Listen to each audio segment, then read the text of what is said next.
Well, Jason Appy is back for his full forecast. Jason, I don't think you're going to be talking about extreme heat. You're going to be talking about extreme rain concerns. Yes, that and a brief spin-up tornado. So those are the two things that I'm most concerned about tomorrow, especially the south-facing kind of foothills situation in the western mountains. Right now, all quiet and gray. You see in the live webcam there, no problem. Same thing in Kennebunk, but a flash flood watch up tomorrow for torrential downpours. This is statewide. Sunday into Monday, 2-inch per hour rates of rainfall.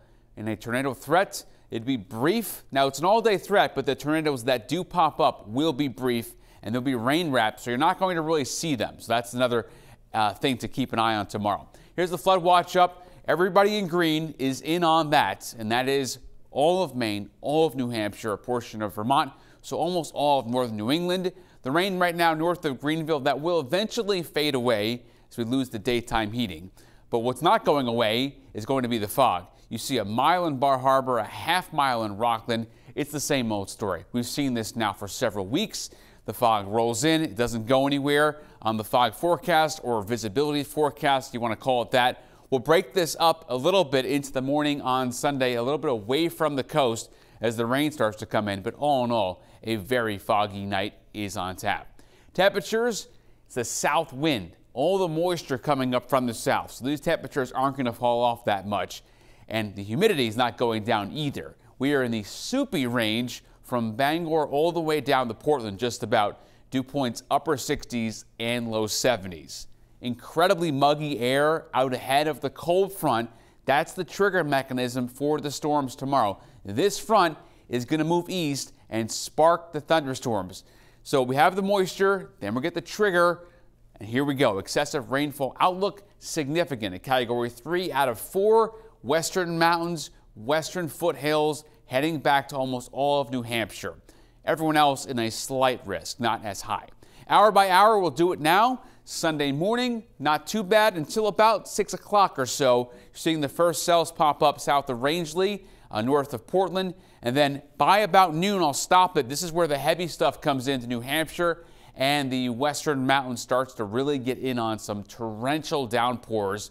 Also the southern coast back towards Sanford, the southwest interior. That batch pulls north Sunday evening, and then the rain becomes an issue for down east by 11 o'clock. So down east, per the usual, you have to wait until the end of the day to get in on the heaviest stuff. 1 to 3 inches wrapping all the way around outside of the foothills in the western mountains. 3 to 5 inches. Yes, a lot of rain on saturated soils. That is a big problem and a big concern tomorrow. That is why the Weather Service has that excessive outlook. Now, as far as the tornado threat, that's going to be south of Augusta, back towards the mid-coast south. It's an all-day threat, but if something pops up, it will be a brief tornado. So be watching it very closely tomorrow on radar, and we'll have a crawl go across the screen if we get one. Water temperature 66, cooled off from the 70s today. Small craft is up. Next 3 days starting off stormy, and then Monday after the rain looks fine. Tuesday's late thunderstorms. The threat for severe does exist on Tuesday. As we get to Wednesday and late in the day, fine. Thursday, a few showers. Friday, we dry out. And for the forecast, the coast, Monday looks really good.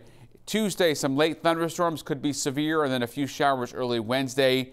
And the pattern clearly here is stuck in an on and off stormy situation. But tomorrow is the day to have the weather app, the News Center Maine app handy. You can track the radar. You can also get the alerts on your phone if your notifications are turned on. And I know, Jason, you and Aaron Myler will be working hard to provide the latest updates to everyone at home. Yes, sir. All right, Jason, thank you.